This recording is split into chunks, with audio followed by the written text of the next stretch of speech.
1 2 1 2 1 2 testing 1 2 1 2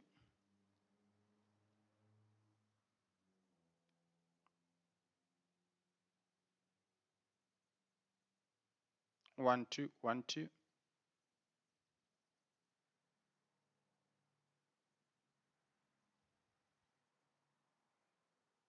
1 2 1 2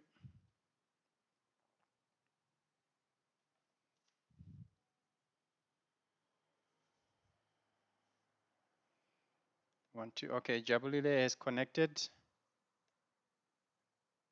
How is the screen now? I'm going to just go to the presentation and you let me know how the screen is looking like, Jabulile.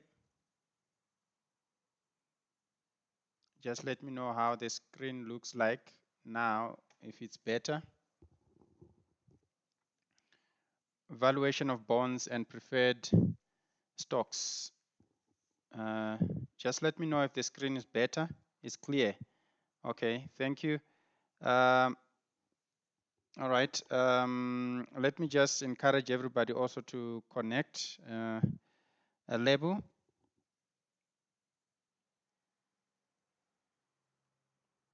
Uh,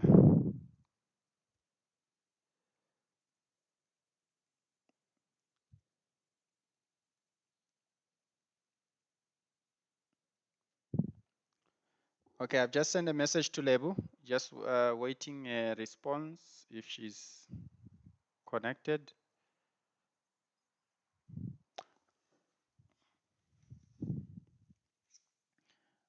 I'm also going to quickly and try and reach Tsepiso. Let's hope this time it won't give issues.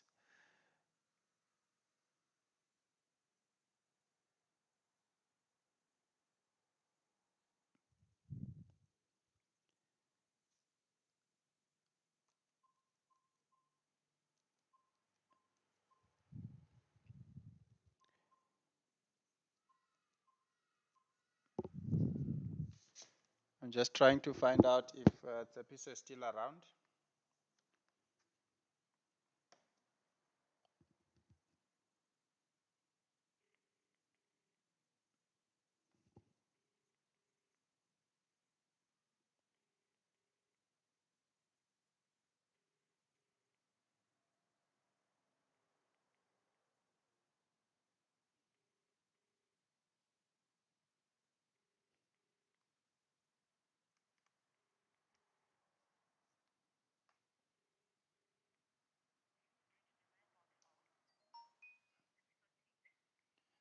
Hello.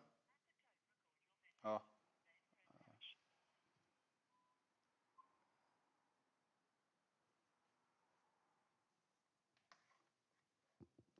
Uh, Jabulile, we're just waiting for Lebu to connect. We're also trying to see if we can also get Mr. Gordon.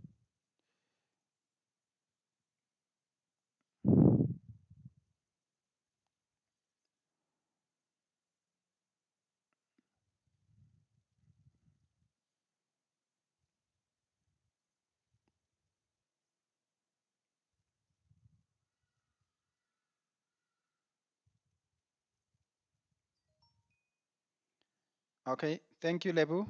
We now have two people.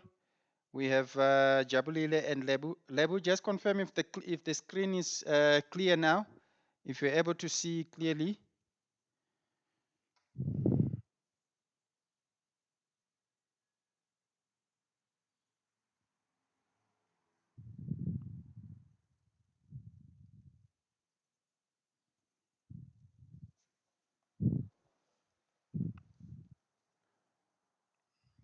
All right, thank you.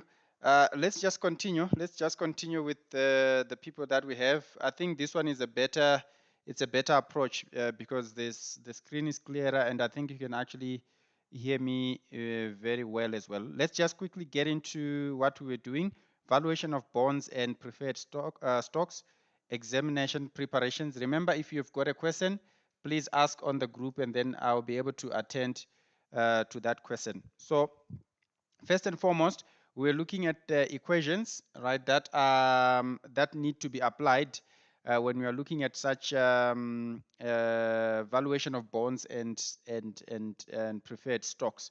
So the first one, we say this is for bonds with finite maturity dates. This is for bonds that mature at a certain date, and then you redeem them. And then the second one is for bonds that are perpetual. The second one is for bonds that are perpetual, for perpetual bonds. This is the formula. You will actually see when we do apply it in a question. And then the third one, this is actually to calculate the rate of return or yield to maturity. Sometimes you'd find that the question would want you to calculate the rate of return or yield to maturity. And then the fourth one, we are looking at bonds that that have got zero coupons, or we call them zero coupon bonds. These are bonds after which you buy them, you don't get an interest on them, right? You only buy these bonds, and you only they only mature at a certain date in the future. So what you'll only get at the end is the amount, a single amount after so many years. So you don't get to have like interest payments in between. You're only going to get a single amount after so many years. And then the last one, it's for preferred stocks. Remember, preferred stocks is another name for preference shares. All right. So this is for perpetual preferred stocks, where you find people buy preference shares in an organization or a company, and the preferred stocks do not have a maturity date. They keep on just getting interest payments or dividends on these preference shares, and they do not have a, a maturity date. All right, so that was just to summarize the important equations that you need to apply. Let's quickly get into question one. Question one says, uh, what is the current value of a 1,000 par value perpetual bond? So already the question is telling us here that we are dealing with a perpetual bond. And if you look at our equations, we already have the equation for perpetual bonds. So in this case, it's saying what is the current value of 1,000 par value perpetual bond to an investor who requires a 10% annual rate of return. The perpetual bond pays interest, so the interest of that bond, all right. Remember, it's perpetual. We're not going to be able to redeem it. We're only going to be getting interest payments out of that bond. So it tells us that the perpetual bond pays interest at the rate of 8% per year. All right, we need to be able to calculate this interest using the 8% that we are given. All right, so look at how I've drafted my answer. What you need to, in fact, when you go through questions like these, where you're looking at valuation of bonds, valuation of preferred stocks, and valuation of common stocks, you always need to write your given information, because it's going to guide you, especially when you put down your equation, or when you are dealing with with the question as a whole. It simplifies everything, because you know what you are given and you know what you're going to put in your equation. All right, so here, first and foremost, I need my KD. Remember, KD is the rate of return. KD represents cost of debt, because remember, a bond is a debt. All right, so this is cost of debt, or annual rate of return, or discount rate. Remember, it's that percentage that we normally use for our tables. This is the percentage we are looking for. In this case, we are told in the question that it's 10% annual rate of return. So you need to present it in decimal form, 0.10, which is 10%. And then we've got our par value. Our par value is 1,000. So this means when this bond was issued out into the market, all right, it was issued out at 1,000. So this is the price at which the bond was issued out, the par value. In other words, if let's say this bond was to be redeemed maybe after a certain period of time, it will be redeemed at the same par value of 1,000. So I'll explain this later, but this is one of the figures or amounts that you would actually need in your calculation. The par value figure of 1000. And then we need to also calculate our interest, the interest that the bond is actually accumulating. All right, so the interest is calculated by taking the par value and you multiply it by the 8%, because they are telling us the perpetual bond pays interest at the rate of 8% per year. So this 8%, you multiply it by the par value, and then you should be getting 80 rands. So you just take 1000 multiplied by 0.08. 0.08, remember, it's 8%. And then we end up getting 80 rands, right? So we now have figures, all the figures that we need for our formula or our equation. Remember, our equation is P0, which is the present value for year 0, is equals to interest over KD, which is the cost of debt, right? So it's going to be our interest, remember, it's 80 rands, and we divide by 0.10, which is the rate of return, and then we end up getting 800. So the value, remember the question was asking, what is the current value of a 1000 par value perpetual bond? It's a perpetual bond, so we use this formula, and then our answer in this case will be 800. So this bond is worth 800.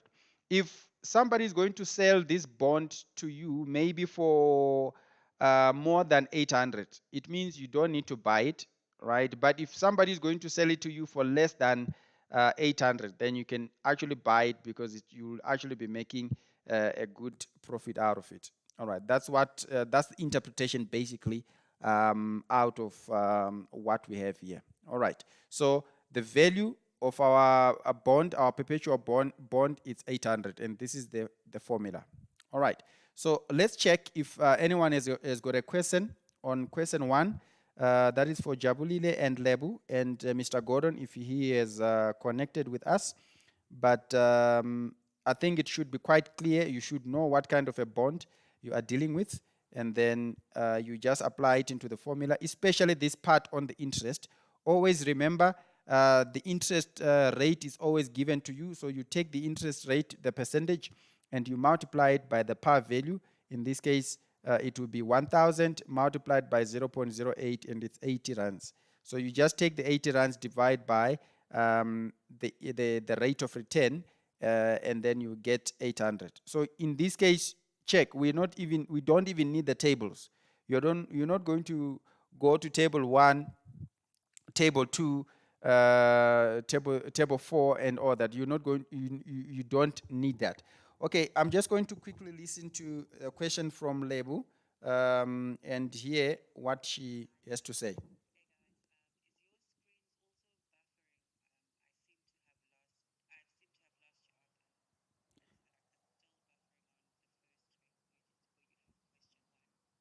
Okay. Lebu is saying his screen is buffering. Just try to continue playing and see if it is getting any clearer, Lebu. And let's also get a feedback from Jabulile if everything is fine on your side. If everything is fine on your side. So I think it's really the issue of the internet. It's really playing games with us today. All right, but in the meantime, just let me know, Lebu. I've moved on to question 2. If you're still there, just confirm if it's getting any better now. I'm on question 2. Just confirm with us. All right. With question 2, we have cellular zero coupon bonds, par value 1000, mature on April 21, 2022. Calculate the yield to maturity if an investor purchased one of these bonds on April 21, 2016 at a price of 650. All right. Jabulile is also still having the same problem of buffering. Just let me know if it's getting any better. Just let me know if it's getting any better as you continue playing. Just let me know if it's getting any better. Thank you. I'm on question 2, which says cellulose zero coupon bonds. Cellulose zero coupon bonds with a par value of 1,000 mature on April 21, 2022. Calculate the yield to maturity if an investor purchased one of these bonds on 21 April 2016 at a price of 650. At a price of 650. All right. So when I look at my answer, the way I've also drafted it, I've done it like the way I've done with the previous one. I need my given information. I need my given information. I need my given information. All right, Jabulile is saying maybe I should take a screenshot and then everybody is able to see, just to avoid the problem of the screenshot, the buffering. All right, I'm on question 2. I'm on question 2. Cellulose zero coupon bonds with a par value of 1,000 mature on April 21, 2022. Calculate the yield to maturity if an investor purchased one of these bonds on April 21, 2016 at a price of 650. So we remember we need to calculate the yield to maturity. So if you go back to our equations, right, you would find there was an equation for calculating the rate of return or the yield to maturity, right? So this is what we are having here. We've got our given information. We need the number of years between the time at which the bond was purchased and the time it is going to mature. Right. So we are told that it was bought on 21 April 2016, right, and it's going to mature on 21 April 2022. Right. So the difference between these it's actually 6 years. You need to be able to count that the number of years that you are looking at here is exactly 6 years. From 2016 to 2022, it's 6 years. So we need our N, which is the number of years, which is 6 years. And we need our future value, right, which is in this case 1,000. Remember, 1,000 is our par value, right? This is the price at which when the bond matures, it is going to be sold at this price. All right, so the value is 1,000, right? So that becomes our future value as well. We need to recognize that as our future value. And our present value is 650. This is the price at which the bond was bought for, right? So remember, the present value, which is 650, is not always the same as the future value, right? So in the previous question, we have just calculated the present value, right? Looking at the information that we were given. But now we are being asked to calculate the yield to maturity, right? Now, if you are going to be using the manual method, it's as if you are looking for the IRR and you're going to be doing the trial and error. So whenever a question in this case is asking you to calculate the yield to maturity, and it's a question on bonds, in this case it's a zero coupon bonds, you always need to use your financial calculator. You always need to use your financial calculator, where you need to first clear your memory, and then you punch your N as 6 years, and then you punch your future value. You punch your future value as 1,000, and then you punch your present value as 650, and then you compute I, right? You compute I, which is your interest. And then in this case, if you punch it exactly like I've told you, you'll get 7.44%, right? So this is for zero coupon bonds, and we are told that it had a par value of 1,000. Remember, the par value is just as good as the future value, which means when it matures later on in the future, it's going to mature at 1,000. In other words, this is the amount at which you are going to redeem that bond at, right? So we call it the par value amount, and it does not change. It always remains fixed.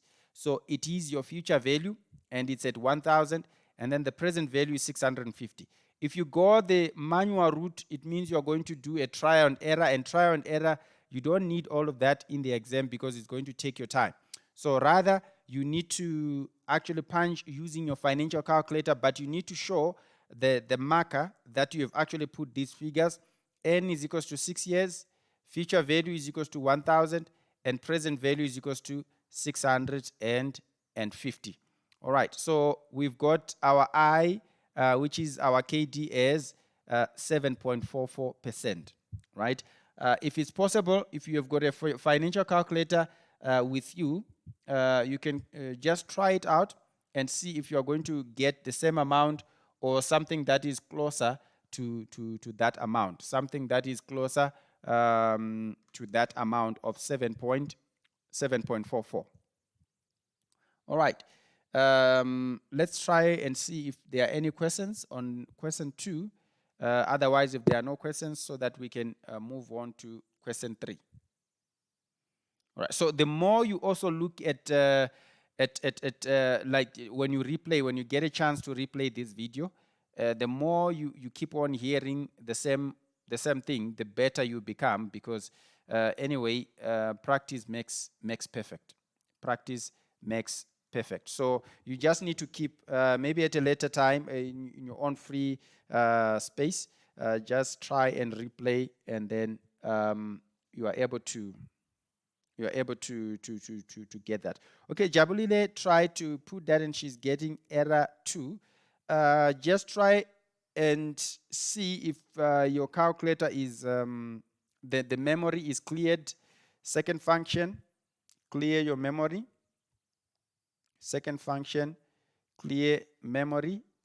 All right. Lebu says, I don't know how to compute in the financial calculator. We'll ask you to show me next week. Okay, it's fine. Noted. I think that will also be the same with Jabulile. I'll also show you how to punch in your calculator. But these are the figures that you basically need to punch in your calculator. But you always need to make sure that maybe if you want to try it during the week and all that, just make sure that your memory is clear, and then you punch 6 directly as your N, and then you punch 1,000 as your future value, and then you punch 650 directly as your present value, and then you just compute I, and then it should be able to give you 7.44. All right, we'll attend to that next week, maybe when you see each other face to face, but let me quickly move on to question 3. Question 3 says, Philips Industries has bonds outstanding, that is 1,000 par value, right, that mature 10 years from today and have a coupon interest of 93.75%. Calculate the maximum price an investor should be willing to pay if the investor desires a 10% yield to maturity. All right. So first and foremost, I want us to go through this. It says Philips Industries has bonds outstanding 1,000 par value. So remember, the par value, the amount par value does not change. It is the amount at which when it matures. And we are told here that these bonds are going to mature in 10 years. So it's like we buy these bonds now, right? And then it's like we are saying we are buying these bonds and we get interest payments throughout those 10 years. And then after 10 years, we are going to redeem them at 1,000. So you buy it now, you get your interest payments, and then after 10 years, you get your 1,000 rands back. That's what it basically means. That's what this 1,000 par value means. So it's telling us that they've got outstanding 1,000 par value that mature 10 years from today and have a coupon interest of 93.75. So you can already tell what is the amount of our interest based on question 1. Remember, if they say they have got a coupon interest rate of, like in this case, 93.75. You just take the 93.75 and you multiply it by 1,000, right? So the answer that you're going to get, that becomes the interest amount that you are getting each and every year for 10 years.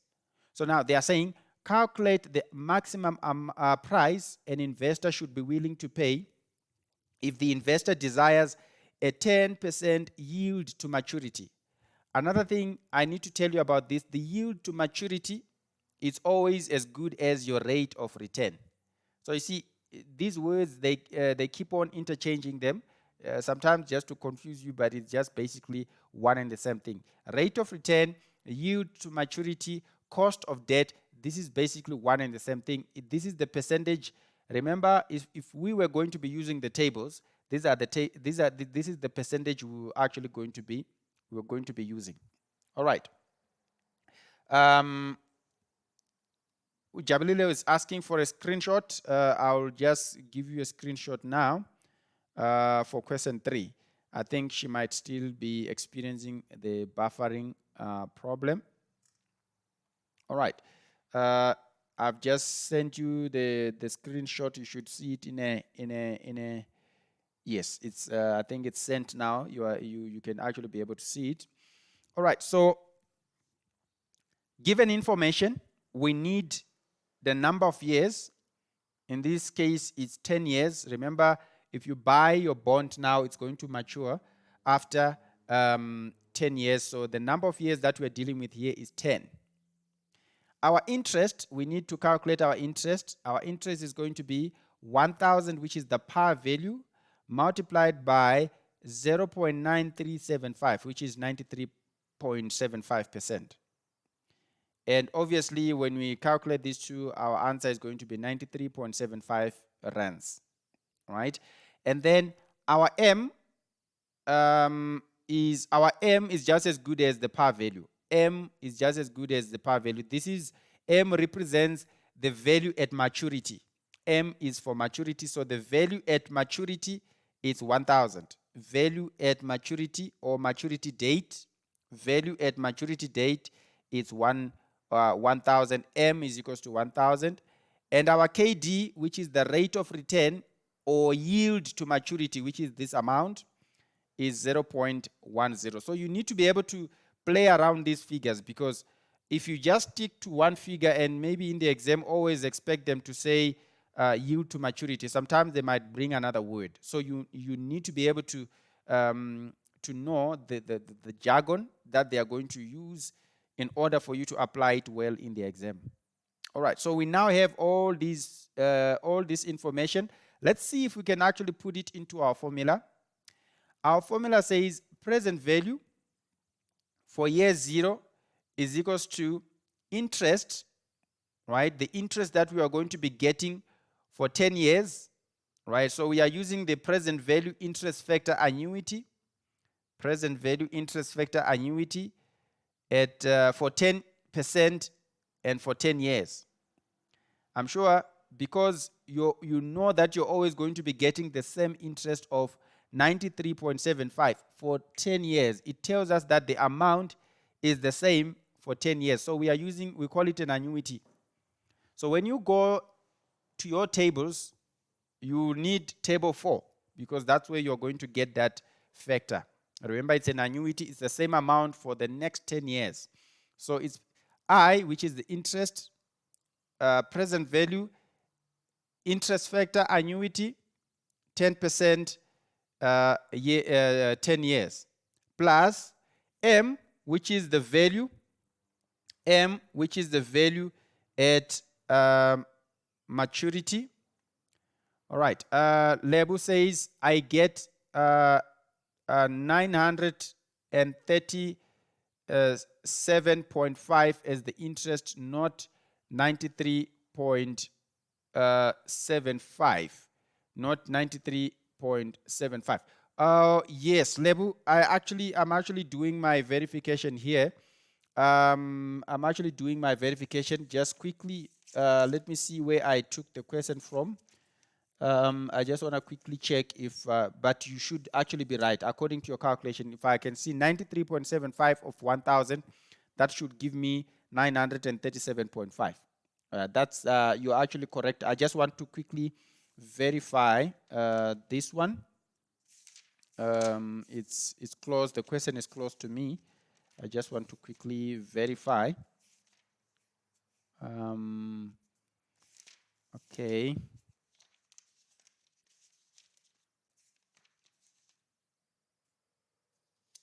Question 3. Question 3.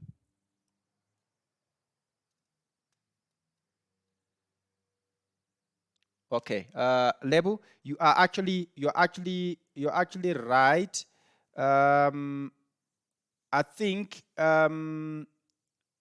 we should actually change this 93.75, right, Lebu? If you can hear me, this 93.75, it should be 9. It should be 9.375%. 9.375%, so that we can get an interest of 93.75. All right, just confirm with me if you got it right. You should. I'll correct it a little bit later on the slides, but it should be 9.375. 9.375. All right. So thanks for that. And then let's quickly go back to our formula. We were saying we are looking at interest, and then we have PVIFA, which is the present value interest factor annuity, 10%, 10 years. And then the amount at the date of maturity, we are told that it's 1,000. It's always your par value, right? So we are saying M multiplied by PVIF. Remember, it's a single amount that you are going to get at the end of 10 years. So you need to be careful to use table 2 because it's a single amount that you are going to get at the end, which is the date of your maturity. So it will be PVIF, 10%, 10 years, and then you just put it in figures here below, 93.75 multiplied by 6.145, because the factor that I find from table 4 is going to be 6.145.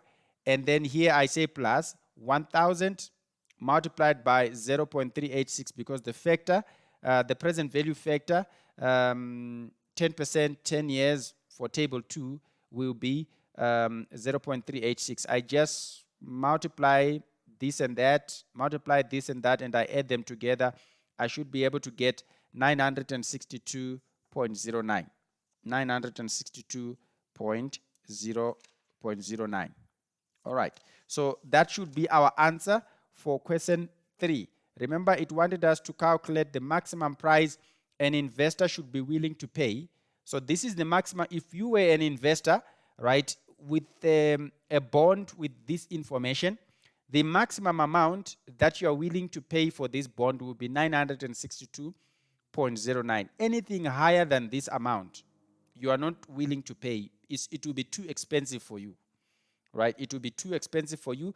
But anything below this amount, you should be ready to pay for it, because it's actually giving you a profit in a sense. It's a good buy, right, so to speak. So anything below this amount, it's okay. But anything above this price, you are not willing to go for it, because that will be too expensive for you. It's not worth the value of money that you'll be spending on it. All right. If anyone has got questions on question 3, just let me know via WhatsApp, and then I will attend to that question. But thanks. It shows that you guys are actually attentive. Thanks, Lebu, for the correction. I'm going to correct it later. I think this percentage, it's apparently the problem was this percentage. It's supposed to be 9.375. All right. Thank you. I'm moving on to Jabulile says I, and it's a question mark. I'm sure you are asking about the I. What does the I represent? Right? The I represents interest. I represents interest. On the formula, it says P0. P is present value for year 0. Present value for year 0 is equals to interest. So I, it's for interest. I represents interest. And she's asking if it is a percentage of R. I think your R represents 1,000. Okay, so if you check on the given information, Jabulile, at first we have N is equals to 10 years, right? And then we have interest. How did we calculate our interest? We are calculating our interest by taking the par value. It's always par value multiplied by the percentage for interest. Par value multiplied by the percentage for interest. So remember, Lebu has corrected us there. It's now supposed to be 1,000 multiplied by 0.09375. 0.09375. Lebu corrected us there, so that we will get a value of 93.75. So the interest that we are getting on this bond each and every year, at the end of each and every year, it's 93.75. All right, thanks, Jabulile. She got it. So that's how you always calculate your interest.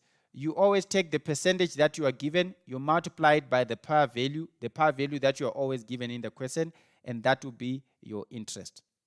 All right, thank you. If there are no further questions, let's move on to question 4. I'm going to screenshot for Ujabulile because she seems to be struggling with the screen, so that we are on the same page. All right. I've just sent the screenshot for question 4 for Ujabulile, but I suppose Ulebu is fine. Her screen is okay. All right. So question 4 says, what is the value of a share of company A? What is the value of a share?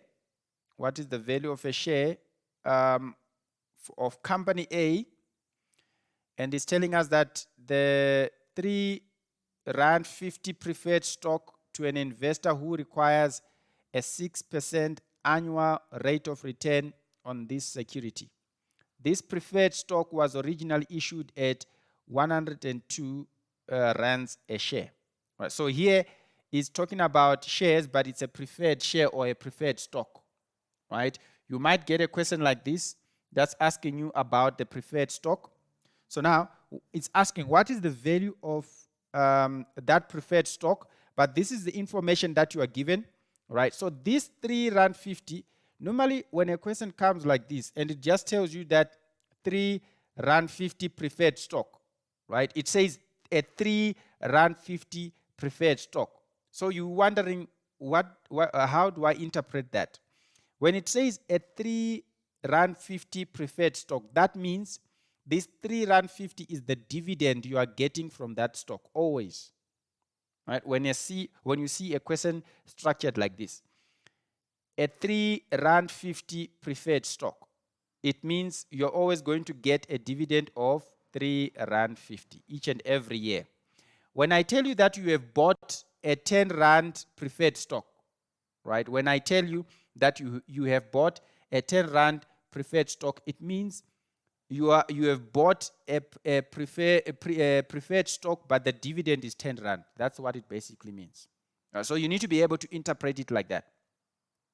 Sometimes the question would say you bought a 10% preferred stock. You bought a 10% preferred stock. It means the dividend you're going to get from that preferred stock is 10% of the par value. Right. So in this case, you'd find that we have got the par value is 102 rands. So that becomes your par value. And now, what you need to always do when you are given a percentage, it's as if you are calculating the interest, like what we've calculated earlier. You just multiply this par value by the interest percentage that you will be given. But in this case, there is no need because we have already been given the amount of our dividend. We have already been given the amount of our dividend. All right, so it says, what is the value of a share of company A, 3 Rand 50 preferred stock to an investor who requires a 6% annual rate of return on this security. This preferred stock was originally issued at 102 Rand a share. All right, Mr. Gordon says the screen keeps fading and coming back. All right, yeah, Mr. Gordon, it seems like other people are experiencing the same problem, but what you can do as an alternative is to also look at the screenshot that I've sent via WhatsApp.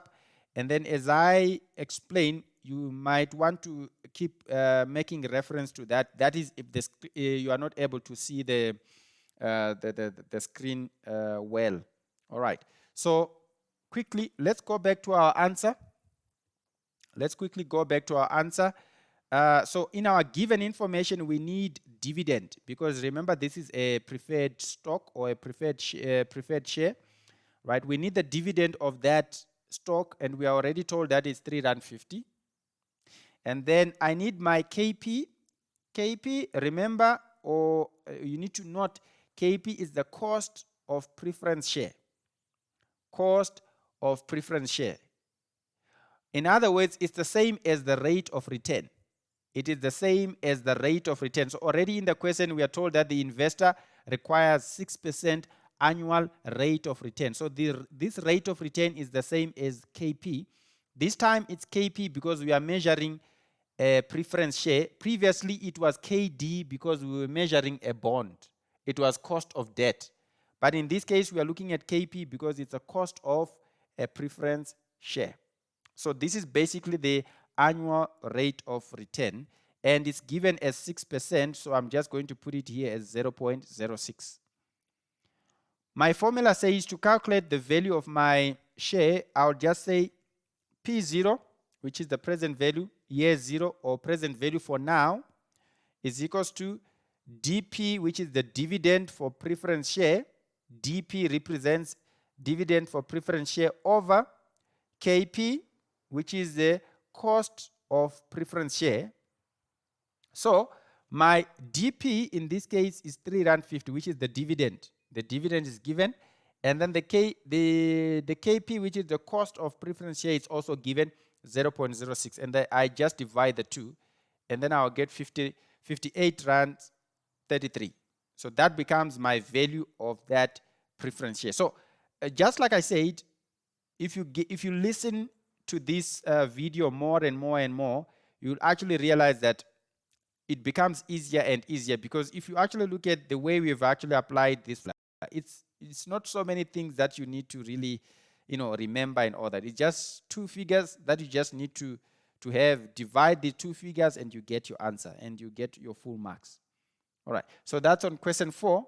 Let's see if anyone has anyone has got a question on question 4. Let's see if anyone has a question on question 4. All right, I'll keep checking if anyone has a question, but in the meantime, we can move on to question 5. We can move on to question 5.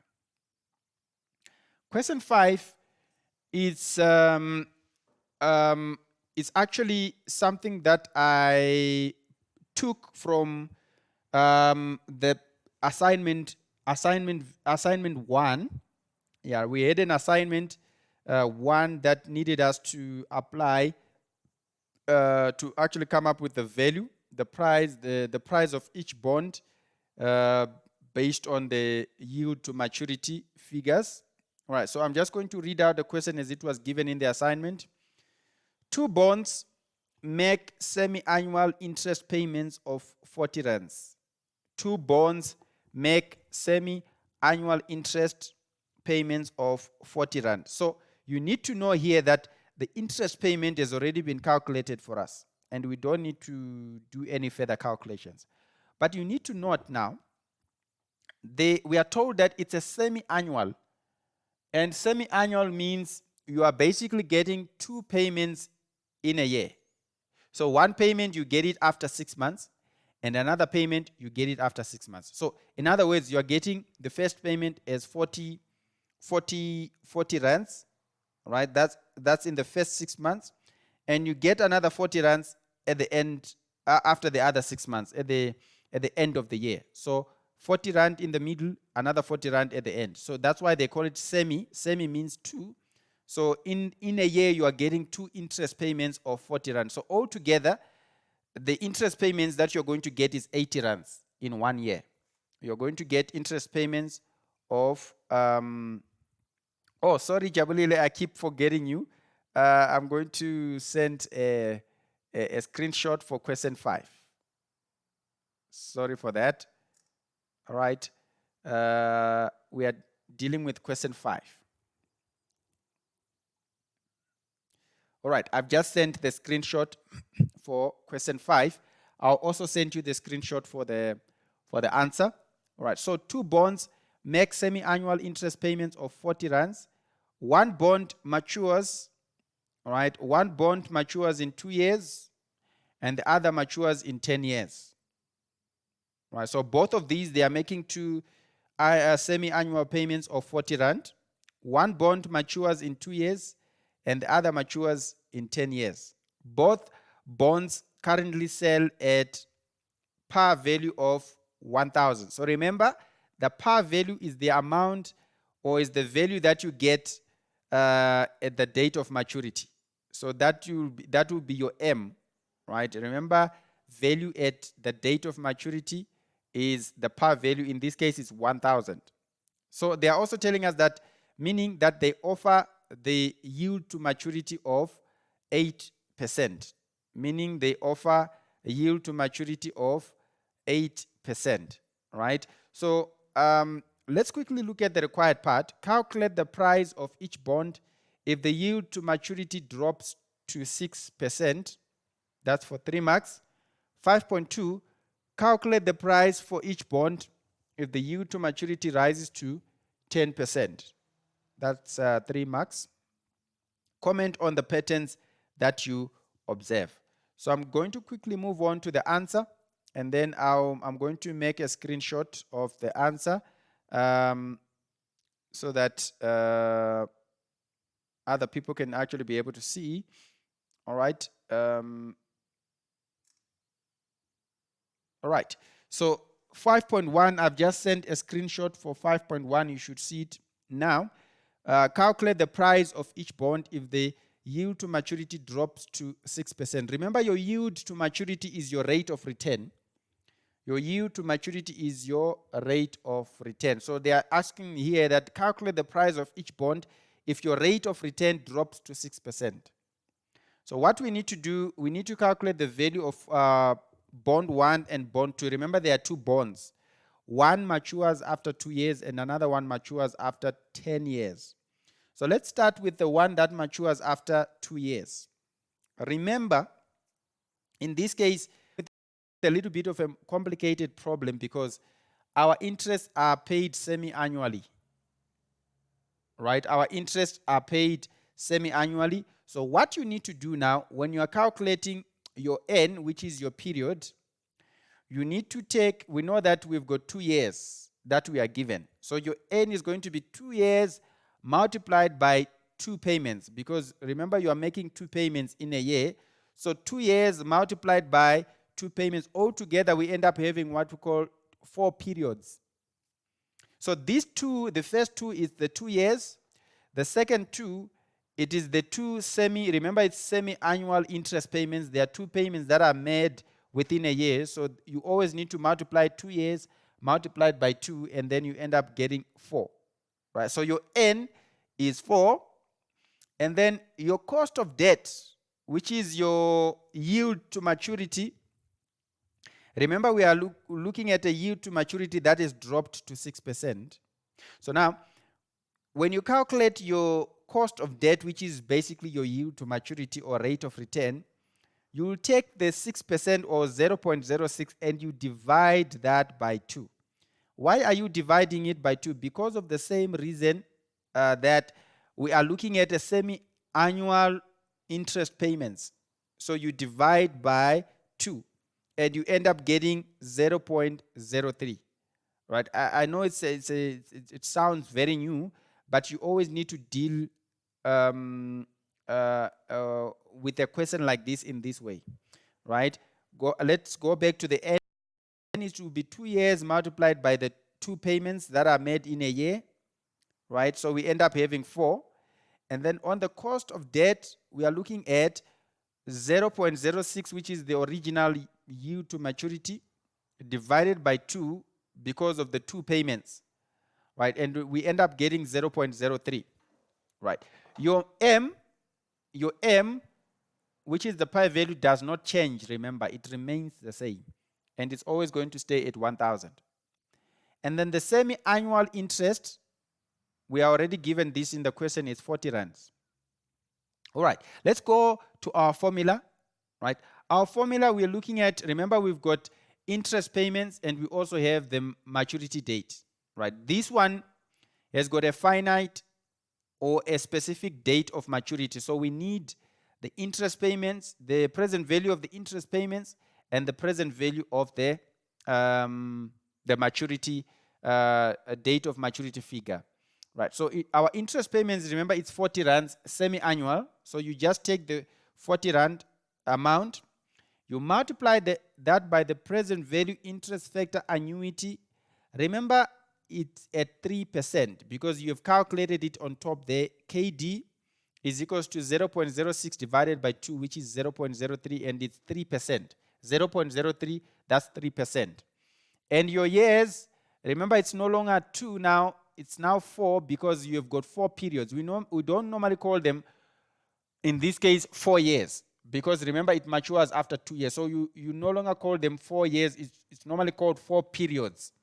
It's like you are taking 2 years, you further break it down into, remember, in a year we've got 2 payment periods. So in a year we've got 2 payment periods, another year has got 2 payment periods. So altogether we end up having 4 periods. That's why under your year here, right, under the period, in fact, originally it's supposed to be period, not really year, because, well, normally we are used to dealing with years. That's why we normally say years, years, years. But they are actually supposed to be periods. All right, so it will be 40 multiplied by present value interest factor annuity, 3%, and then we've got 4 periods. Period 4, I mean to say. And then plus 1,000, which is the amount or the par value at the date of maturity, multiplied by the present value interest factor, 3%, period 4. All right.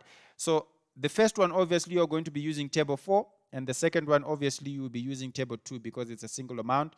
You deal with the figures. I'm sure we are now familiar with this part of multiplying the interest multiplied by the factor, the M multiplied by the factor, and then we end up getting 1,037.68. So bond 1, the amount, if the YTM drops to 6%, it will give us a value of 1,037.68. All right, so this is the correct calculation. And then bond 2, we basically using, we applying the same, it's just that the number of years, because remember it matures after 10 years. So you just take, under your N here, on your given information, you take 10 years multiplied by 2 because of the 2 payment periods. And you end up getting 20 periods. So we end up having 20 periods for N. And then KD, our cost of debt in this case is the same, 0.03, because you have taken 0.06 divided by 2. So it will be the same, 0.03. M is 1,000. And the semi-annual interest payment is 40. And then you go to your calculation, 40 multiplied by the present value interest factor annuity, which is table 4, right? 3%, and then period 20. Remember, you don't go to period 10. Why? Because you now have 20 periods because of the semi-annual payment. All right. And then we've got 1,000 multiplied by the present value interest factor, 3%, and then also period 20, right? And then you figures, and then you end up having 1,149.08. So this is what you end up having for bond 2 and for bond 1, right? That's your figures, and then you get all your marks. Right, so you need to be careful about how you calculate your present value in a scenario like this, where the interest payments are semi-annual interest payments. All right. If you have got a question, you can post it on the group now. But if we can quickly move on to 5.2, right? 5.2 was asking us what is, it's saying calculate the price of each bond if the yield to maturity or YTM rises to 10%. If the YTM rises to 10%, another 3 marks. So here we're no longer dealing with a YTM of 6%. We are dealing with a YTM of 10%. All right. So let's start with bond one. Bond one says, all right, Lebu has just posted something. Let me just quickly understand the question and then answer.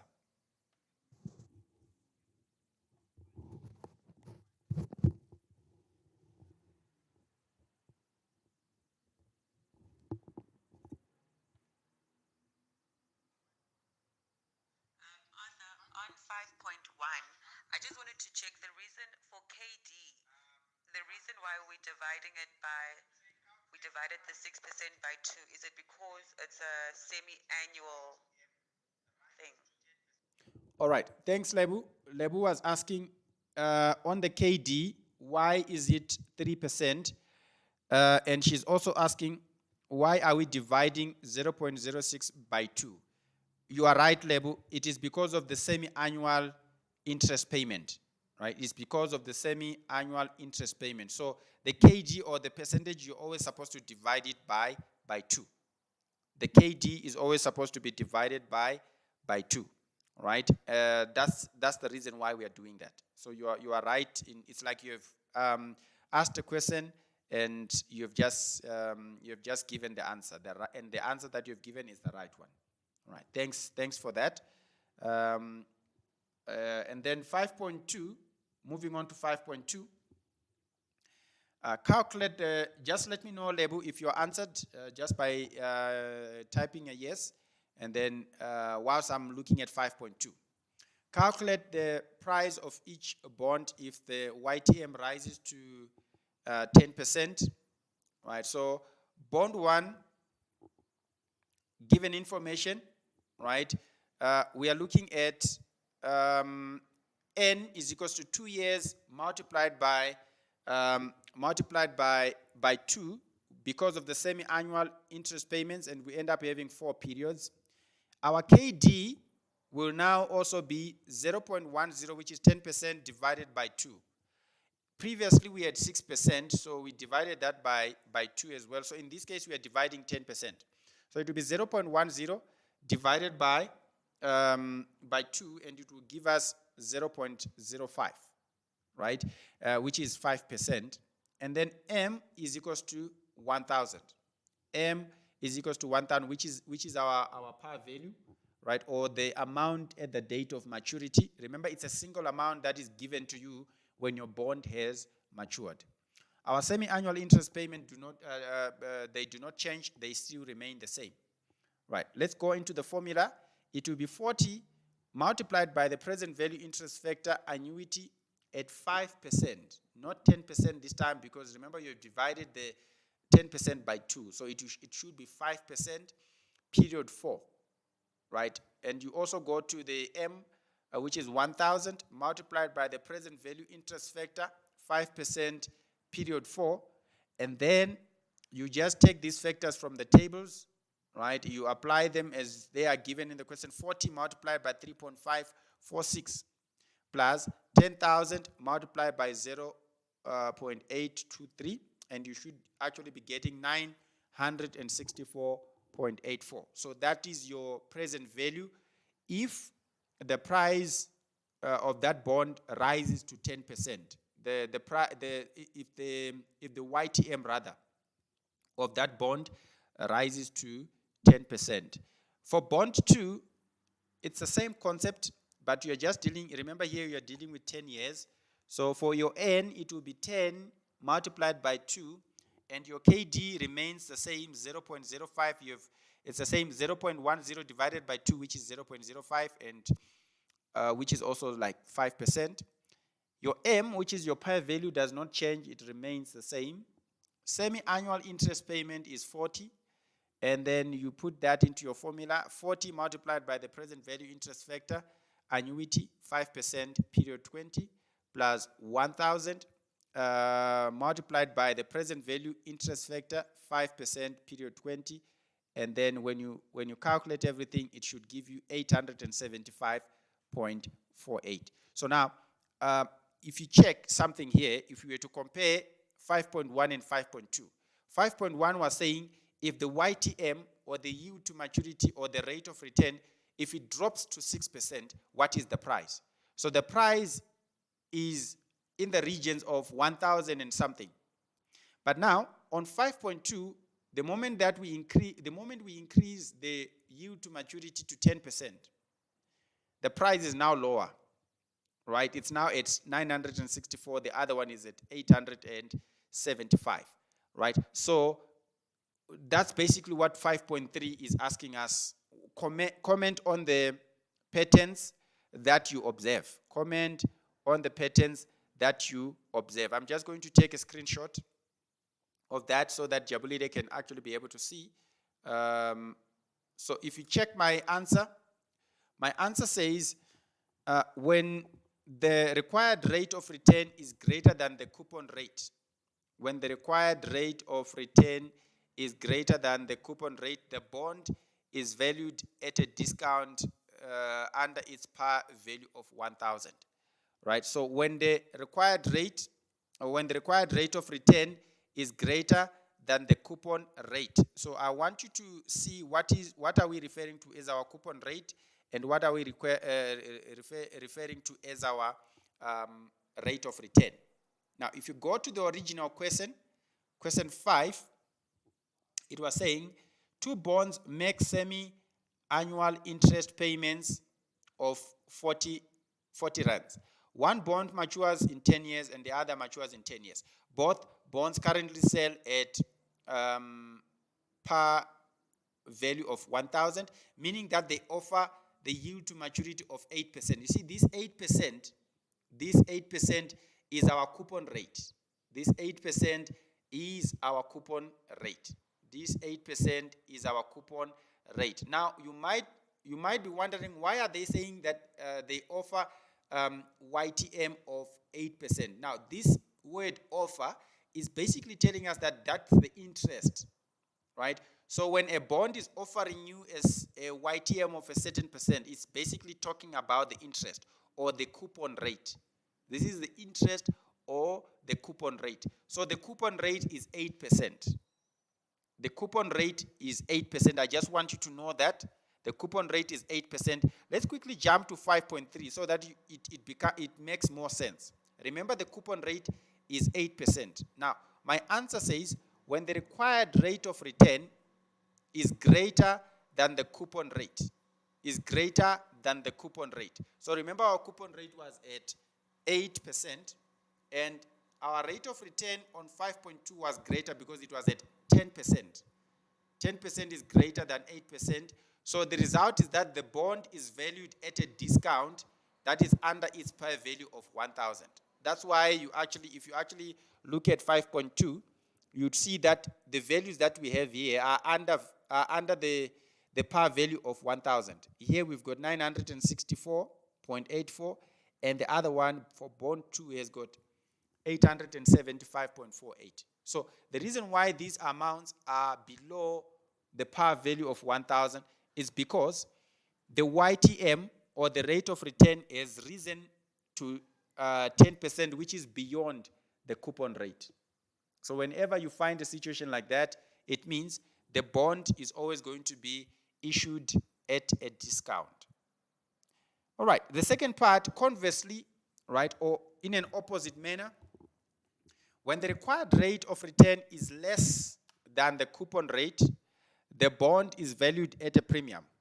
The bond is valued at a premium over its par value of 1,000, which was the case in 5.1, right? The coupon rate, remember, it doesn't change. It's still at 8%. and we are told that the YTM had dropped to 6%. So it means our required rate of return was less than the coupon rate. And if it's like that, the bond is then valued at a premium, which is more like over the par value. It's always priced over the par value. In this case, over the value of 1,000. So if you look at our answers on 5.1, you'd see that we've got values that are above 1,000. For bond 1, we had 1,037.68, and for bond 2, we had 1,149.08. So the reason is that this rate of return, right, was above the coupon rate of 8%. Was below the coupon rate of 8%. Right, so that's on 5.1, 5.2, and then 5.3. Right. Please ask if you've got any question for question 5. Any question for question 5? All right. Otherwise, if you do not have questions, this is all I can say for valuation of bonds and valuation of preference stocks. You see, there's not quite a lot. If you can master the questions that we have looked at now, if you look at the questions that we have looked at now, and you go through them again and again and again using the important equations that we have I've given you, you would actually find that you can actually answer any question that comes on this one. All right. Lebu has just sent a recorded message. It's a question. I'll just listen to it and then answer. Arthur, for 5.3, is it also a rule of thumb? Like, you know how we have like a rule of thumb for like NPVs. Would this also be a rule of thumb where you take the coupon rates into consideration? All right. Thank you, Lebu. For 5.3, the answer for 5.3, is it also a rule of thumb? Yes, it's a rule of thumb, right? Whenever you see that the required rate of return is greater than the coupon rate, it means your bond is always valued at a discount. That is, it is always going to be valued at a price that is under the par value that is given, right? So in this case, the answer is like that, but also take it as a rule of thumb. It's always like that in any case. Right. Thanks for that question. All right. So we are actually done with valuation for bonds. Valuation for bonds. I know it looked like it's a difficult thing for many people, but it's not really. If you go through this video again, you'll actually find that everything is actually quite easy here. All right. So the next thing that we're going to look at is the valuation of common stocks, or valuation of ordinary shares. Remember, common stocks is just the same as common stocks is the same as ordinary shares. Mr. Gordon is asking if I can repeat 5.3. Mr. Gordon is asking if I can repeat 5.3. All right. So 5.3, we are going to look at it as an answer. All right. I'm repeating 5.3. 5.3, we are going to look at it as an answer to the question that we are looking at, and we're also going to take it as a rule of thumb. 5.3 was asking, comment on the patterns that you observe. Right? So if you look at, let's go to 5.1. Right? I want you to look at bond 1 and bond 2. The values that we have found there, they are above the par value of 1,000. The answers that we have, they are above 1,000, both of them. Now, you'd also want to know the reason why. Right? The reason is that the question was asking us to calculate the price of each bond if the YTM, or if the annual rate of return, drops to 6%. So 6% is lower than 8% because 8% was our coupon rate. Right. So whenever you come across a situation where the rate of return is lower than the coupon rate, it means your bond is always going to be issued at a premium. A premium means a price that is above the par value. Remember, our par value is 1,000, right? Our par value is 1,000. So any amount that is above that figure, it's called a premium. It's called a premium. All right. So that's on 5.1. 5.2, look at what's happening. Our annual rate of return has now increased to 10%.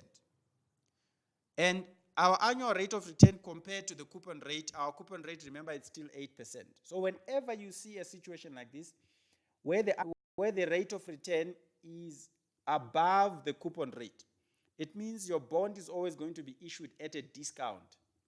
A discount means a price that is below the par value. In this case, remember, our par value is 1,000. But look at the answers that we got for bond 1 and bond 2 under 5.2. We had 964.84 for bond 1, 875.48 for bond 2. And both these amounts are below 1,000. The reason why they are below 1,000 is because our annual rate of return has risen to 10%, and 10% is greater than 8%.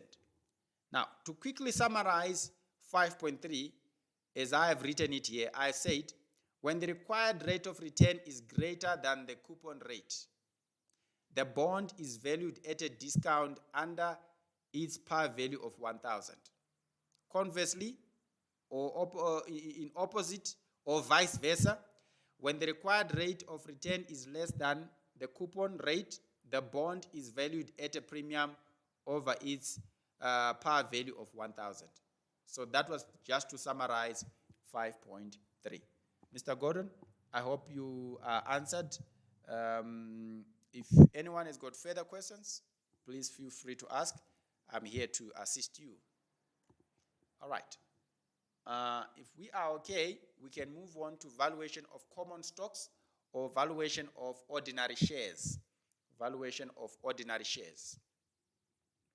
All right, so with valuation of ordinary shares, we have important equations. We have important equations that you always need to master, all right, that you're always going to be using. I've actually summarized them here.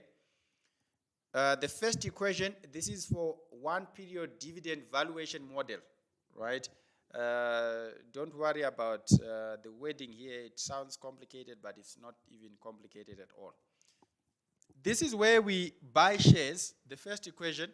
This is where we buy shares, and when we buy these shares, remember these are no longer bonds or preference shares. These are ordinary shares.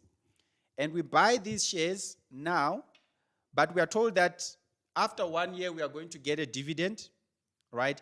And then after 1 year we are also going to sell our shares. After 1 year we are also going to sell our shares. So you only buy them just for 1 year, right? And then you get a dividend for 1 year, and then you sell your shares after that 1 year, right? So this is the formula for a situation like that. All right. The second scenario, this is for multiple period dividend valuation model.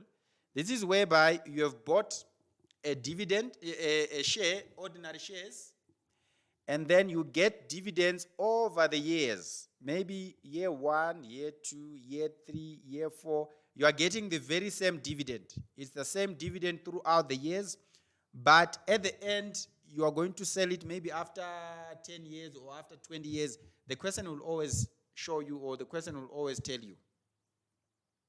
All right. You're welcome, Mr. Gordon. I see you say thanks. You're welcome. And then I was moving on to equation 3. Equation 3, this is for zero growth dividend valuation model. This is whereby we buy ordinary shares in a company, right? And these shares, they give us dividends, right? And they give us dividends until there's no date for selling, right? We are not going to be able to sell these shares after 10 years or after 20 years. We just keep our shares, but we are always getting a dividend. And this dividend does not grow. It's the same dividend for all the years. So an example would be, let's say I buy ordinary shares in a company, and then I get a dividend maybe of 1,000 rands each and every year. So it means each and every year I'm just getting dividends of 1,000 rands, and I'm not going to sell my shares. I just keep them within that company and then just enjoy just the dividends. This is the zero growth dividend valuation model. All right. Then equation 4, this is where we call it the constant growth dividend valuation model. This is whereby I buy ordinary shares within a company, right? But the dividends of these ordinary shares, they keep increasing, or they keep growing at a constant rate. Sometimes they'll even give you a percentage like 25% or 5%. So it means the dividend for each year is not the same, because the previous dividend was less by 5%, or the dividend for the next year is going to be greater by 5%, and then the other one by 5%, and the dividend keeps on increasing in terms of the amount. So this is for constant growth dividend valuation model. The last one is for non-constant growth dividend valuation model. This is where there is always a different growth for each and every year. So you'd find that maybe for year 1, they would say the dividend has grown by 2%. Then year 3, they will tell us that it has grown by 5%. Then for year 4, so the percentages, they keep changing. The percentages for growth, they keep changing as the years go by, right? So that's the formula for a scenario like that, the last equation. All right, so I was just summarizing the equations there. Let's move on to a question. All right, let's move on to a question on this one. Right, I do not have many questions on this one. Other questions, I think I'm going to deal with them when we have another class, just so that you don't get to, absorb a lot of knowledge or absorb a lot of information all at once. All right, so let's look at question 1. Today's date, we are told that today's date is March 30, 2016. ePay Inc. or ePay Incorporated stock pays a dividend every year on March 29. The most recent dividend was R1.50 per share, right? So they've got a stock that is recently paid a dividend of R1.50 per share. You expect the company, I'm going to send the screenshot.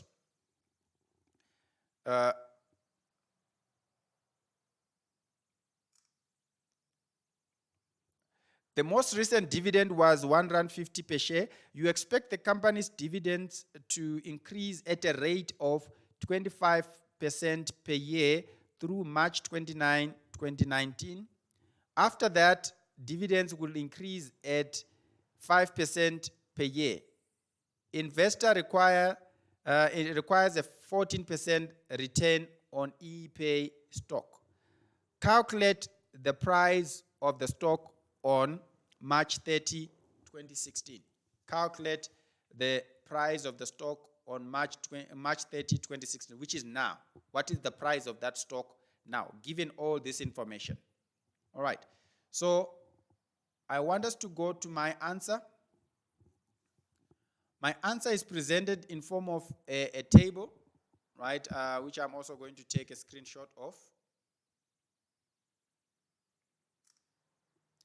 All right, so if you look at my table, I've got the columns year, dividend calculation, present value at 14%. Just like I always say, this table format will never get you wrong. It will always give you the right answer. It will simplify things for you. So you've got the year, all right? We've got 30 March 2017. Remember, today is 30 March 2016. So we need to have the year after that, and the year after that, and the year after that, and the year after that. So the year after 30 March 2016, it will be 30 March 2017, and the following year will be 30 March 2018, and the following year, 30 March 2019. The other year would be 30 March 2020, right? And we need the dividend column. and we need the calculation column and the present value at 14%. Right, so we remember we are told that this dividend or this stock had recently paid a dividend of 1 rand 50. Right, so dividend for now, or the current dividend, is standing at 1 rand 50. Right, this 1 rand 50 that we see here. And remember, 1 year after, we are told that the dividends are going to be increasing at 25%. The dividends will increase at 25%. So we will take the dividend of 1.50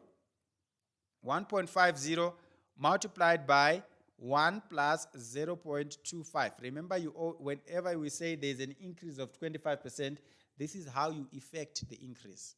1 plus 0.25, right? Everything everything to the power 1, because remember, this is our first year. Right, so if you multiply this, you will end up getting 1.88. All right, Jabulile, just let me know if your screen is now a little bit clearer. All right, and then we move on to our calculation. Remember, we have our dividend standing at 1 rand 88 here. So I'll take 1 rand 88, multiplied by present value interest factor at 14% period 1. Right, I'll take this from table 2. Right, and then obviously I'll have 1.88 multiplied by 0.877, and then I'll get the present value of that dividend at 1.65. I'll do the same for 2018. For 2018, I'll still take the original dividend, 1 rand 50 multiplied by 1 plus 0.25 to the power 2. So we are still looking at the same amount of growth, which is 25%, but here we are going to say to the power 2 because now we are looking at year 2. All right, so 1 rand 50 multiplied by that. So when you're punching it in your calculator, you need to first solve what's in the bracket.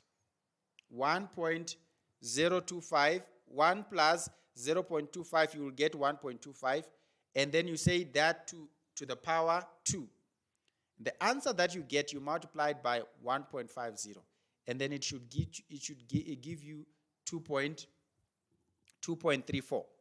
2.34. All right, Jabulide says it keeps on changing. It's fine. I'll keep sending the screenshots, and then when it appears nicely, just keep following. All right. So for year 2, we have 2.34, and we multiply 2.34 by the present value interest factor, or 14% period 2, and then it gives us this figure, and then we multiply that, we get 1.80. You do the same for year 3, which is 2019, 1.50 multiplied by 1 plus 0.25 to the power 3, and then we get 2.93, and then you multiply by the present value interest factor, 14%, period 3, and then you get 1.98. Right, for year 2020, it's the same. But for 2020, you need to be careful, because if you go back to your question, right, it's saying the most recent dividend was 1 rand 50 per share. You expect the company's dividends to increase at a rate of 25% per year through March 29, 2019. So this 25% increase is only going to be from 2016 up until 2019. But after that, the question is saying, after that, dividends will increase. After that, dividends will increase at 5% per year. After that, dividends will increase at 5% per year. Right? Investor requires 14% and all that. So I just wanted you to know that the 25% was only up until 2019. After that, dividends will have to increase at 5% per year. All right. So now, if you go back to our table, we should have the latest figure that we have on our dividend is 2.93. So after this 2.93, we are supposed to effect the growth of 5%.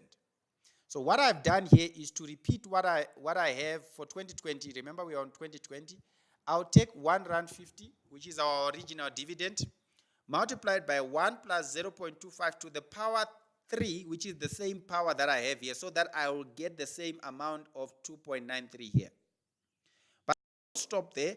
I'm still going to effect another growth of 5%, because beyond this 2.93, we are told that there was a 5%, there's going to be a 5% growth on dividends, and it's going to be continuous. This 5% growth is going to be continuous throughout.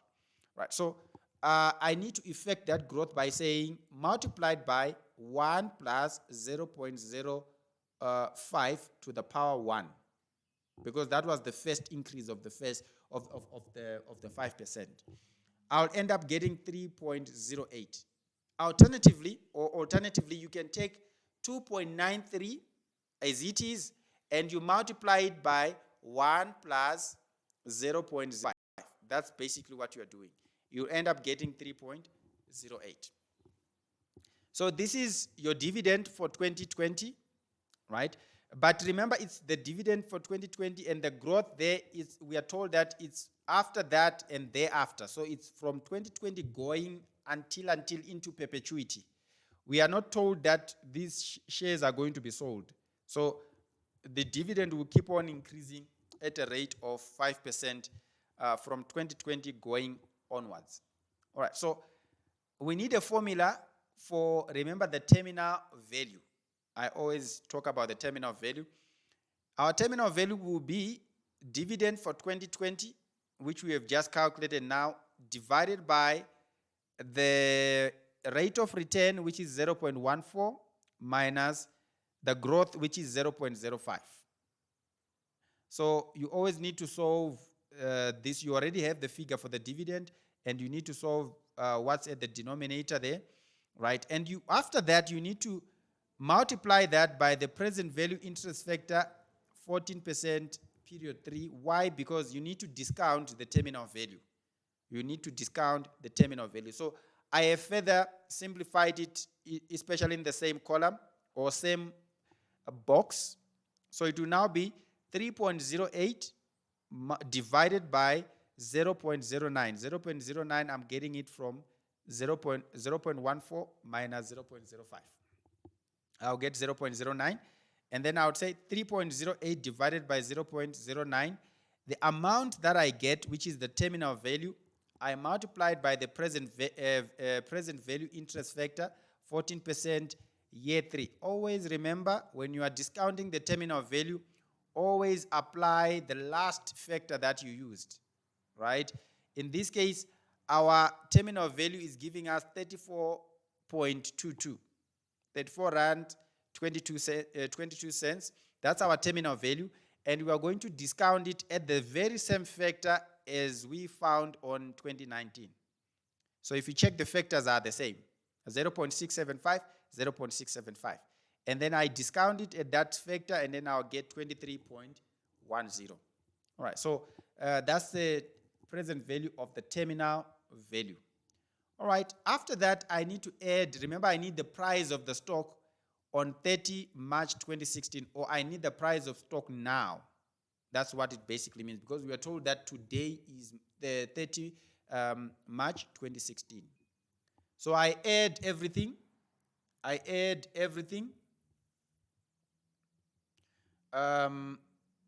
Mr. Gordon was saying, I've lost your voice. Just let me know if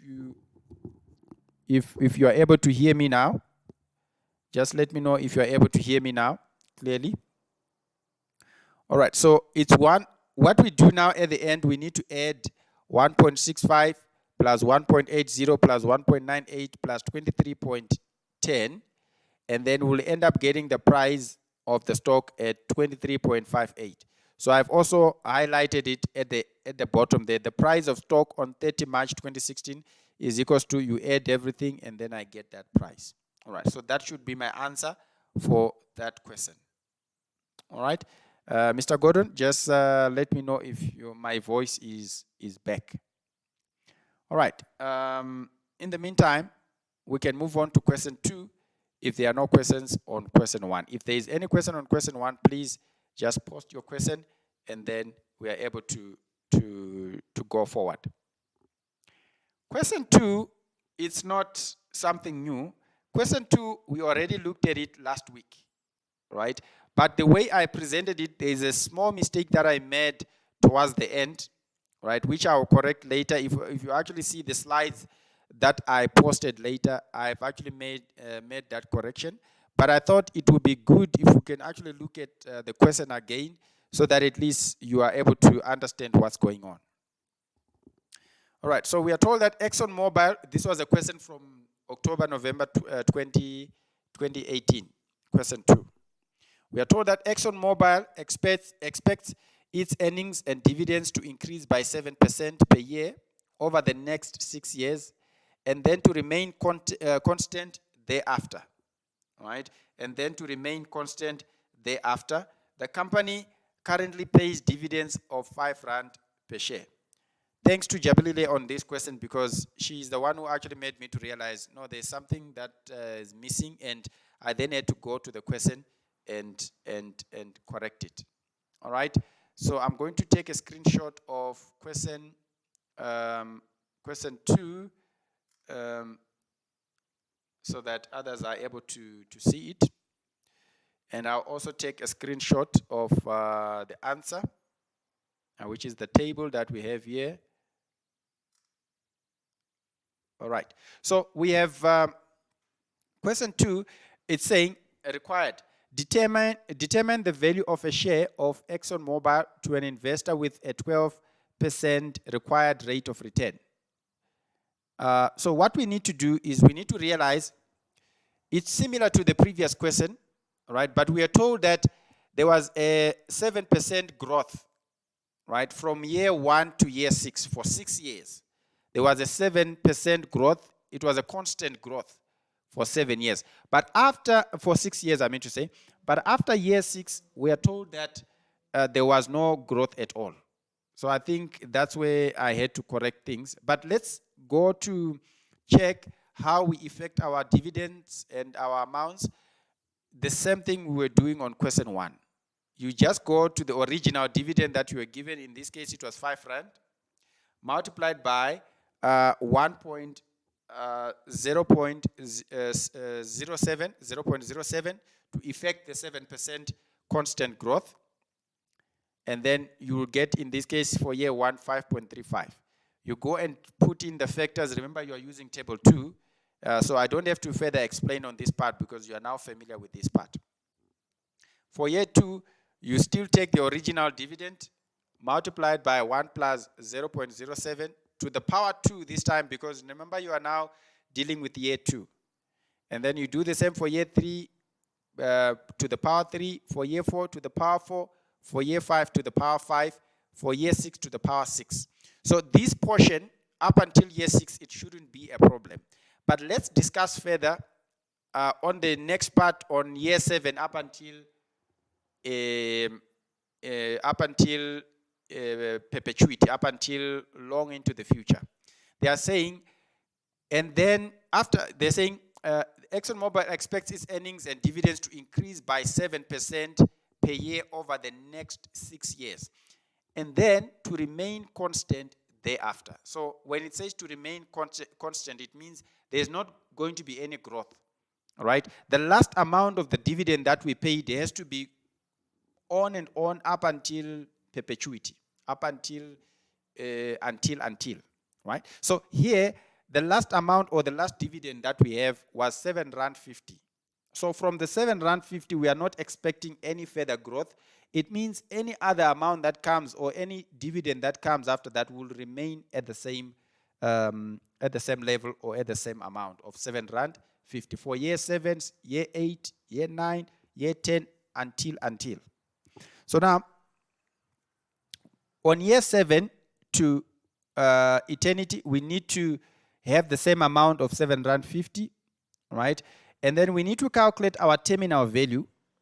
Our terminal value will now be dividend for year 7 over just interest without minus growth. So if we see here, I've just put D7 over I, or D7 over rate of return, without putting the growth, because there is no growth from year 7 going onwards, as the question has indicated. So and then after that, that becomes my terminal value. And then after that, I multiply it by the present value interest factor, 12% period 6. 12% period 6. And then, so my D7 will be 7 Rand 50 divided by 0.12, which is 12%, my rate of return, multiplied by 0.507, which is the same factor as the last or the last previous factor of year 6. And then the present value of my terminal value in this case will be 31.69. After that, I then add everything, and then the value of a share for ExxonMobil will be 57.33.